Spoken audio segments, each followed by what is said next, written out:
Well, good morning, everybody. Allow me first to introduce SPE a little bit. SPE is, as Bob just mentioned, an organization which supports the plastics industry with new technology. Our mission is really to educate the engineers about the best things plastics and polymers have to offer. And we are really active worldwide. As Bob just mentioned, next year we will be celebrating our 75th anniversary. We do have members in 84 countries around the globe, so it's a very widespread network. We do have activities and events in about 20 countries, more than 20 countries in the world, so we are really there to support this huge polymer and plastics industry. Now, getting back to today's presentation, I've actually scaled it down because normally it's about 1 hour, where I focus on the different aspects of new technologies, new applications, new materials in our plastics industry. But for this time, I want to speak a little bit to the designers in the room, and I hope there are a lot of you. Maybe you can raise your hand. Who is a designer here in the room? Oh, well, we have about 15 to 20. Good. So this presentation is a little bit for you, and of course also for the other ones, because when we speak about plastic products, and we had a very nice conversation about it yesterday evening, you know, we were saying, let's try to use more recycled materials. But before we have recycled materials, you know, we need another product and we need to recycle that. So let's start with the beginning. Let's start with you guys, the designers. When you design a product, you need to think about its end of life. And I think there is still a lot where the plastics industry and the designers can really learn for each other. Let's, for instance, look at this product. This is a tailgate of a car. Now, you can design this with many different materials. This example here is still a steel one, but today most of these tailgates for cars are not steel anymore. I mean, there are a lot of products which can be, or a lot of materials which can be used to make it. There was an evolution to aluminum. There was an evolution to thermoplastics. And lately, most of these products have turned to be carbon fiber, reinforced polyester or other plastic resin materials. Now, of course, when you go down the list, you can see that we have, or that they have, improved the weight. And they were focusing mainly on the weight. Why? Because, of course, the weight has a lot of advantages in the fuel economy of the car. But do they really look at all the aspects of such a part, and what is now the most sustainable material or the most sustainable solution? And this is something that not only for this part, but for many parts we have to look at. We have to look at first the choice of material. I mean, what sustainability elements are there only looking at the material? Is it a renewable source? Is it maybe already a recycled material? And what about the energy cost to produce that material? What about the energy cost to get the material to where it has to be? I mean, some materials are light, others are heavy. Imagine your raw material is glass. Glass is very heavy to transport to your factory, even if it's a raw material. If you use plastic, already there you will be saving a lot of energy equivalence in the choice of materials. And then look at the production process itself. What kind of energy are you consuming during your production process? What kind of waste will you be generating during your production process? What kind of water will you be using? I know we will have one of the other speakers this afternoon from PPS, who has a very intelligent, sustainable solution for packaging of electronic goods. And I was involved in one of the discussions with one of their customers who originally wanted to choose for cardboard. The cardboard was lighter, and of course the perception in our heads is that cardboard is more eco-friendly than plastic. And after a long discussion and actually an analysis, a life cycle analysis by Deloitte, it came out that plastics was 2 times more eco-friendly. So reason why is, for instance, that cardboard is using a lot of water. To produce cardboard products, you have to use a lot of water, and this impacts enormously the eco-unfriendliness of this product. And then look at during its life. I mean, for the tailgate of the car, of course, you will have an enormous impact on having or using the lightest material, because you will consume less fuel in your car. But also looking there, what other aspects like water or waste does it generate during the lifetime. Finally, coming to the stage end of life, and there again we have to look: can it be recycled? And maybe the answer, maybe even if the answer is yes, it can be recycled, we should ask ourselves, is it being recycled? Because a lot of people and a lot of products say, yes, this is recyclable. The question is it being recycled? I mean, today, yes, for instance, bottles, all the bottles. I know that a bottle that I throw away in my garbage will be recycled, because I don't throw it in my normal garbage, I throw it in a separate bag of only plastic waste. So I know it's going to be recycled. If you throw that same bottle in the normal garbage, you know it will not be recycled. But still there is the logo of recyclable on there. So these are just a couple of things that I think designers need to keep in their minds when they are starting to design a new product. Design to dematerialize. I mean, make sure you're choosing the right material to do that. Try also to limit the number of materials you're going to use to make that product. Design for durability and longevity. I mean, don't use the cheapest material which will degrade fast. Try to use the material which is the best one and which will stay and live for long, so that maybe the product itself will not have to be replaced. I'm now not referring to the tailgate, but many of the other consumables that we have. Rather than making it a throwaway or a 6 months use, try to have it longer, that we don't need to remake the part. Designing for recyclability, as I just mentioned, and maybe it's a little bit in combination with designing for disassemble. Such a tailgate of a car consists of many different materials. Try to design it such a way that when the car is at the end of life, we can disassemble this very easily. Gluing, for instance, is nice because it sticks well, but when you are at the end of life, trying to make it loose again, because there are two different materials, and when they are bonded together, they are not able, or they are irrecyclable. When they are maybe clipped to each other, they will be recyclable, because you will be able to remove them from one another. So designing for disassembly is very important. And maybe the most important one is design for reusability and design for multifunctionality. Try to make a product which can be reused afterwards for the same application. Or maybe, and this is where the word multifunctional comes in, maybe try to have it have a second life for the product. Try to use it, that this product can be used for something else. And I'm sure there will be some examples later today. Okay. Now I will focus a little bit on what I see and hear during the many visits of companies that I do and the many conferences of SPE that I attend around the world, is just looking out what kind of new products are coming out there. And keep always the sustainability aspect in the back of our minds. Let me start with giving you, maybe nobody thinks about this, but a strange example about sustainability. This is a water kettler, so a water boiler.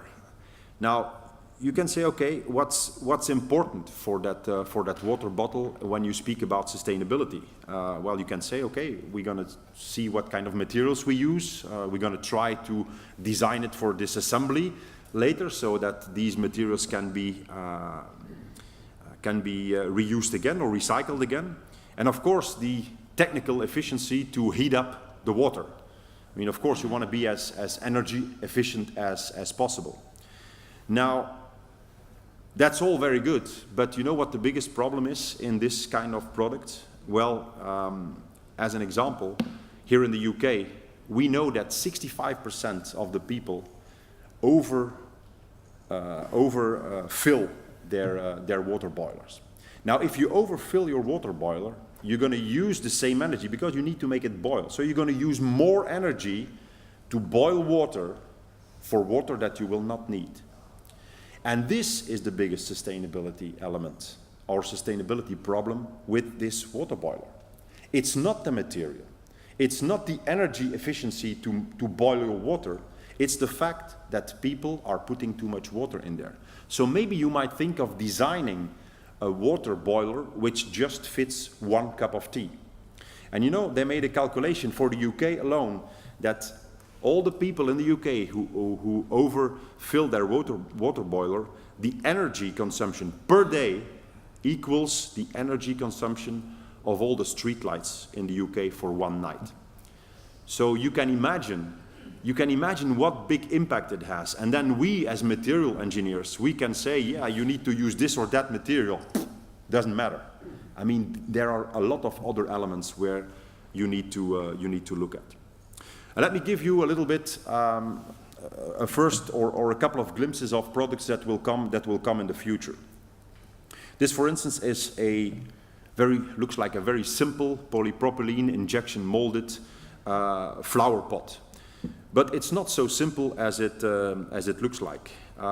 It's a little bit more complicated from design point of view, and as you can see, it has a integrated water sprinkling system. You can also see that there is a reservoir where you can put in the water. Now you could say, okay, yeah, this is nice, but there is one more thing. This water pot from the company Parrot is actually linked to an app on your smartphone. Your smartphone contains the humidity information of more than 8,000 plants. So what it will do is it will actually regulate the humidity of the flower pot in your house. It will sprinkle when it's time to sprinkle. There is a humidity sensor in the underneath in the pot, in the earth of the flower pot, and it basically will manage the humidity and always add a little bit of water, not too much because we are often, or we don't give enough water to our plants, or we give too much water to our plants.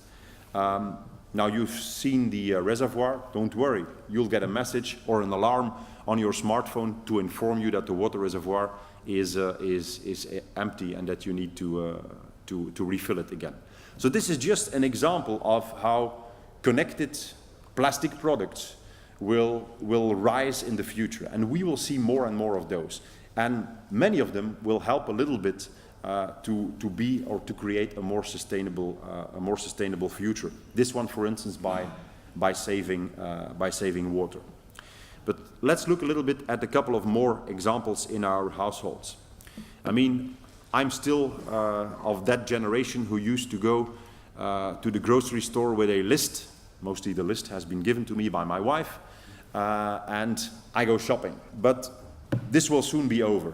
No, it's not going to be over because you will not have a paper list and you will put the list on your smartphone. No, it's going to be over because we will have intelligent devices which will help us for shopping.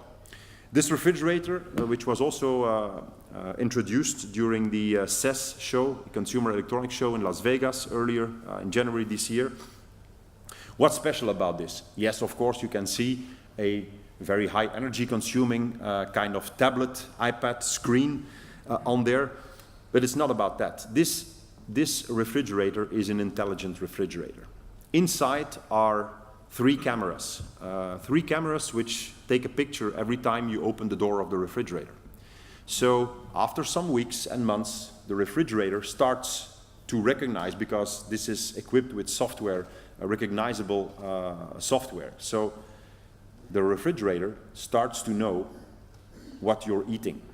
Not only from an app on your smartphone, you can access the camera. So basically, otherwise you had to drive home, open the fridge and see, oh shit, I don't have this or that, I need to go back to the grocery store. No, I mean, you just check on your app and you see, live images streamed from your inside of your refrigerator.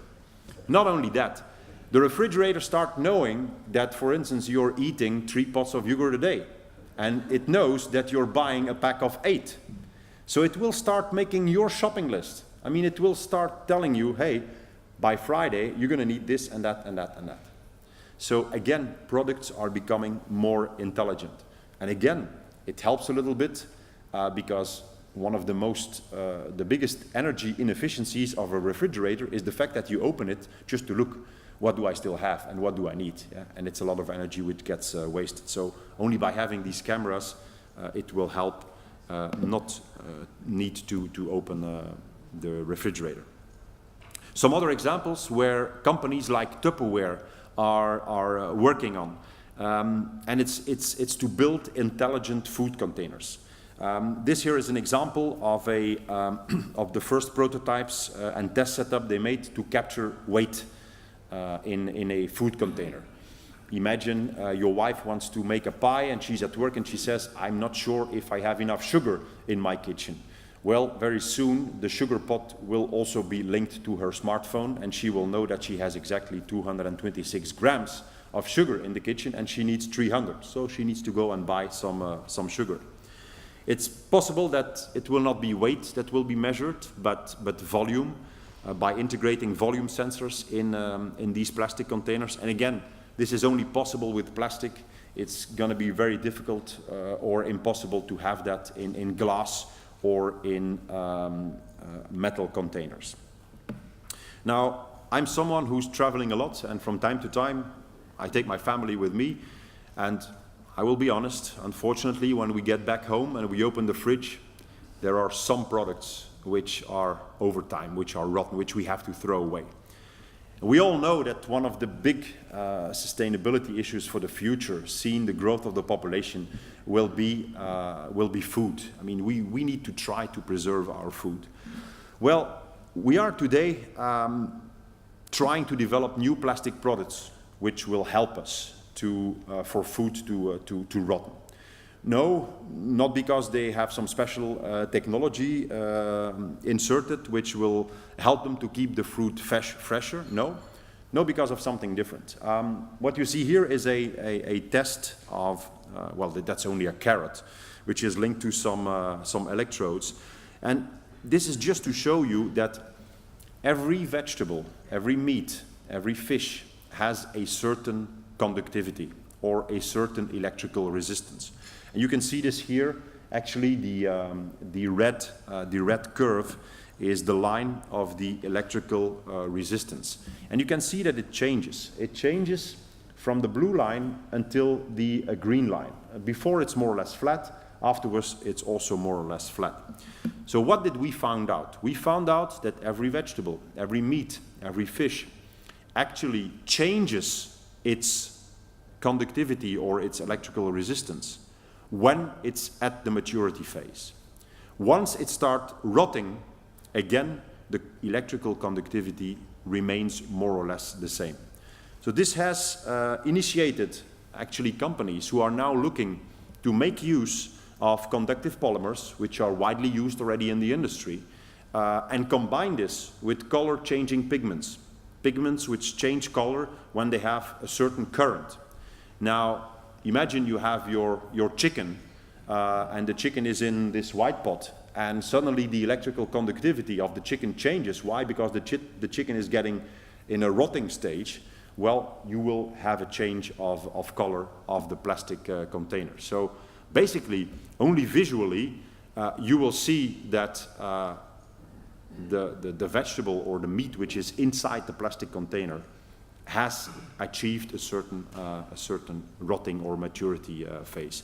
If you combine that with the refrigerator we just saw, I mean, you will see that, oh, it starts to turn gray, it's really time to eat this food. And this again will prevent, plastics will help to prevent food from getting rotten or being thrown away. And of course, heavy weight or reduction of heavy weights is something that in the automotive industry they have worked on a lot. I used to have a vision of which everybody told me, Wim, this is never going to happen, to have a full plastic car. Full plastic car means a plastic chassis, plastic engine, plastic wheels, plastic transmission, plastics outer car body, plastics window, and I mean we're almost there. We have today plastic chassis structure. For the sake of time, I didn't put all the pictures in here, but you all know the BMW i3, the BMW i8, which has a full carbon fiber body. It's one of the first as a serial car. I mean, we used to have these carbon bodies already for a long time in the racing, in the rally industry. but now we start to use them for standard serial cars. Plastic exhaust, plastic wheels, I'll give you an example. I saw some on a serial car just 2 weeks ago. Outer car body, we've seen more and more, again the BMW i3, but the Riva, produced by Mahindra in India, has only plastic car body panels on the outer side. Plastic windows, polycarbonate and PMMA windows are already being used for the smaller windows, the roof lights. We're still trying to find the right resistant coating to start using them for windshields in cars, but this will come. I do have some pictures here. This was actually presented 2 weeks ago on one of the SPE conferences in Detroit. It's basically the upper part of a Ford motor engine, which is made with Bakelite carbon fiber reinforced material. So what you see here, except from these parts here, everything which is black is plastic.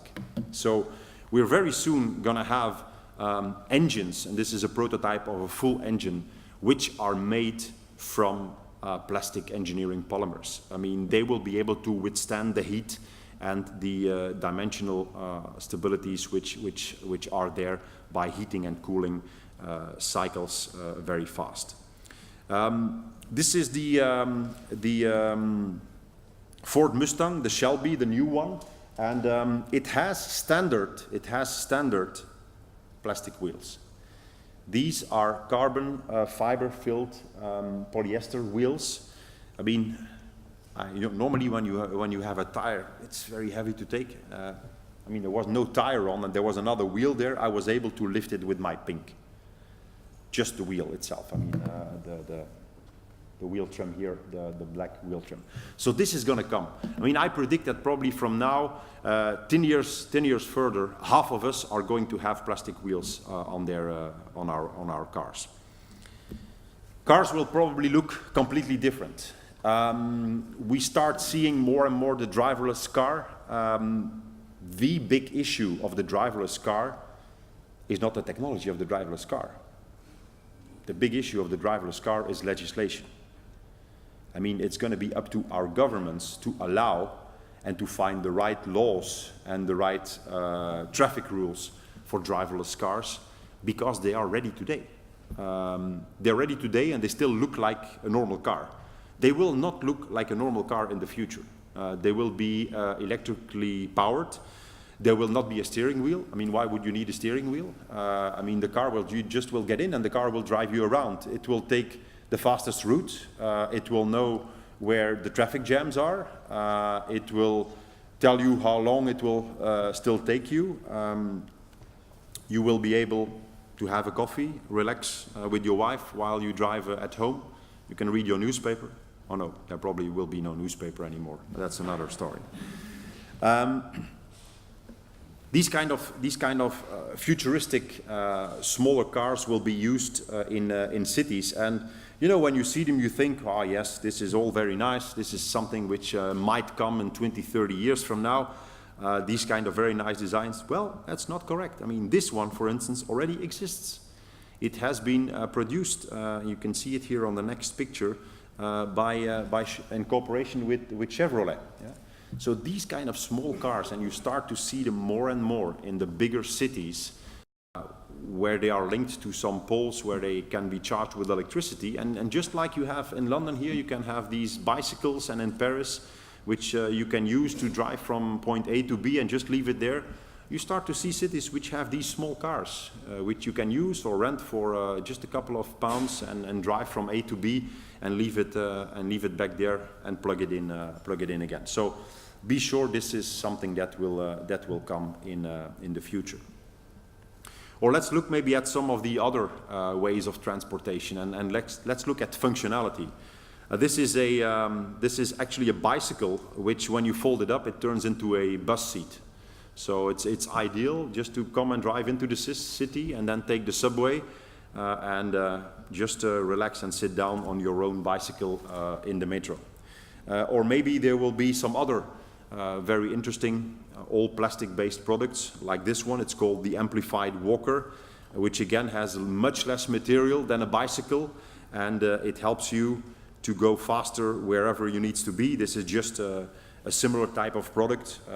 Will we see these in the future? I believe yes, maybe not in this form, but these things will for sure come. Wearable personal mobility being one of the things that in plastics will be coming much more in the future. Conclusions, well, products will be using in the future much more plastics. Whether it's engineering plastics, composite materials, thermoplastic elastomers, conductive polymers, color-changing pigments, self-healing polymers. I didn't show you one of the examples, but it's something that also will be used more and more. Self-healing polymers are polymers that, when there is a crack, they kind of continue to polymerize and basically repair the crack. They are being used today a lot in the production of bridges, the construction of bridges, where when there is a crack occurring, that basically the crack repairs itself. But we will start seeing this also introduced more and more into other products. And of course, 3D printing. I'm not going to talk about this. There are so many things being said about that. I believe it's only the beginning of 3D printing, but also there a lot of polymer and plastic materials are used. Unfortunately, we're using more and more, and you know, it's typical for an engineer. An engineer always wants to make it as complex as possible. Yeah? So we are using way too many different materials. We are combining materials, we are combining metals with plastics, with wood, because it looks nicer or because the design is nicer. And again, we're making such a complex mix of it that in the end, it's going to be very difficult or impossible to recycle. So again, talking to the designers in the room, please think always with the end of life in mind when you're designing a product. We're using much more additives in our polymer materials to achieve certain properties, but again, the additives make it more difficult to recycle. Use of different processes and achieving different properties. So, unfortunately, as I mentioned, the engineer, he strives for comfort, and comfort comes before sustainability in many of the cases. Yeah. So our engineers need to be educated, and I believe that you, the designers, can help them. And together is probably the path forward. The engineers should bring the right solution if you can bring the right design and thinking of the environment in the back of our heads when we start making new products. So designing for sustainability is the message that I wanted to give here today. And I'm very thankful to Doug that he started with this kind of conferences, because we need this more in the world, really bringing all the people together and discuss how we can improve not only the use of plastics, but the use of plastics in a more sustainable world. Thank you very much.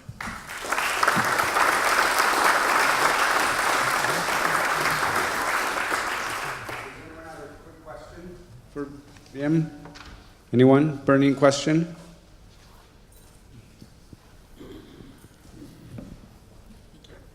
Hi, thank you very much. I was just curious about the plastic engine, how that might change if it were an electric car versus a combustion engine.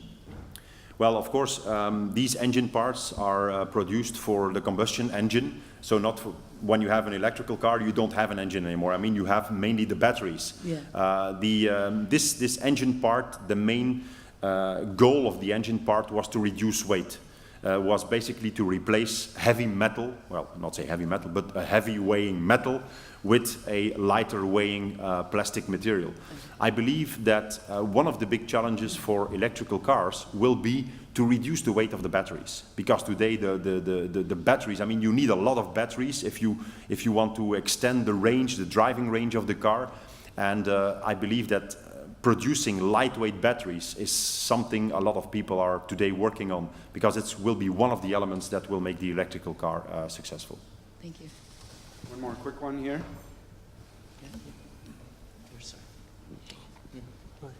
Hi, thanks for your talk. I just got just a quick question. You said about the cars, a lot of the materials, the outer body being made from plastic. Yes. So if we look back, one of the first cars that Henry Ford had designed was from plastic, but it wasn't from hydrocarbons, it was from carbohydrates. It was from bioplastic of hemp. So do you see not only us transitioning to materials being made from plastic, but also being made from bioplastic, because a lot of the inners are being made by Mercedes and BMW? Yes, yes, I do. There is a wave of using more plastic in cars to reduce weight. That's a little bit the same element. Now, which type of plastic is being used, that again is another discussion. Today, the main question is, can I achieve, with the use of plastics, can I achieve certain properties? Cars need to go through a lot of tests. We need to make sure, or they need to make sure, when they choose a certain plastic, that it fulfills the specifications. That's one thing. Second thing, of course, I mean, this is a very competitive industry.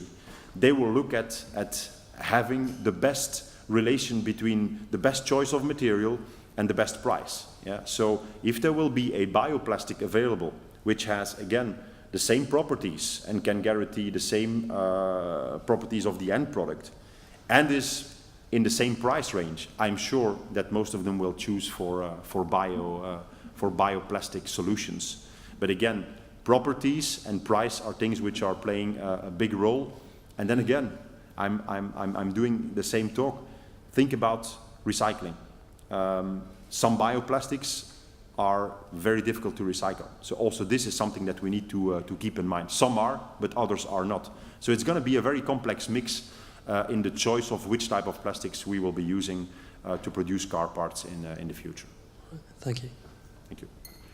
I think we'll leave it at that for right now. I will be around for the whole day, for the break, so if we be could, glad to share a coffee with you guys later. Wim, thank you very much. Thank you.